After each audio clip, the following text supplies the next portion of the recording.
آج جو فلسطین کو ٹرمپ بیچ رہا ہے، آج جو مسجد اقصی کو ٹرمپ یہود کے سامنے بیچ رہا ہے، اس کے اندر آدھا جرم آل سعود کا ہے، جنہوں نے کل اس کو آل سعود نے بلا کے ریاض میں اس کے ساتھ بھنگڑے ڈالے تلواریں پکڑ کے۔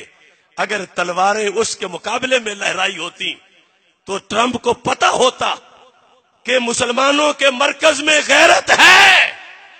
اور جب تم نے ٹرمپ کے یہودی داماد کے ساتھ بیٹھ کر محمد بن سلمان نے سارے معاہدے کر لیے، آج دوری دنیا چیخ رہی ہے کہ مسجد اقصی میں لاشیں پڑی ہوئی ہیں، سعودی عرب کے مفتیوں کو بھی جو ہے وہ سانپ سونگ گیا ہے، خادم الحرمین بھی گونگا ہو گیا ہے۔ کیا جرم نہیں ہے لوگوں کا؟ یہود نے، نصارہ نے مسلط کیے تھے مسلمانوں پر آج کا دن دیکھنے کے لیے کہ ہم ان کے ذریعے سے سب کچھ کروا لیں گے، اور مسلمان منہ دیکھتے رہ جائیں گے۔ اور ان کے ریالوں کے پلے ہوئے آج کیوں چپ کر گئے؟ آج کیوں خاموش ہیں؟ نجدی ریالوں کی پیداوار، ادھر مسجد اقصی تو رو رہی ہے، بیت المقدس کے آنسو نہیں تھم رہے کہ میرے وارثو تم کہاں ہو۔ آج اگر صدام زندہ ہوتا، آج اگر کرنل قذافی زندہ ہوتا، اگر امام نورانی زندہ ہوتا تو ٹرمپ کو یہ حیثیت حاصل نہ ہوتی۔ اگر ٹرمپ کو مسلمانوں پر سوار کیا ہے تو شاہ سلمان بن عبدالعزیز نے سوار کیا ہے، اور یہ لوگ سارا سودا کرا کے چپ کر گئے۔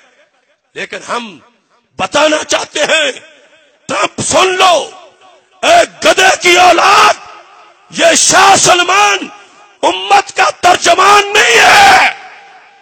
مسجد اقصی کے وارث 2 ارب مسلمان ہیں، اور میلی آنکھ سے مت دیکھنا اقصی کی مسجد کو، یہ قیامت تک کے لیے مسلمانوں کا ورثہ ہے۔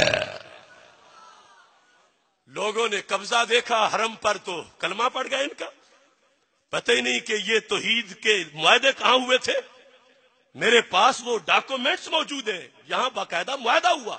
میں جب عراق پڑھتا تھا وہاں سے میں نے وہ سارے وثائق حاصل کیے، میرے پاس یہ کتابیں ان کے گھر کی موجود ہیں، میرے پاس حدیث میں دی ہوئی نشانیاں موجود ہیں کہ امت میں یہ فتنہ آئے گا کہ جو ہمارے سامنے آیا، مگر ہم فتنے کے سامنے لیٹے نہیں ہیں، ہم نے فتنے کی ٹانگیں اوپر اور سر نیچے کر کے دکھا دیا ہے۔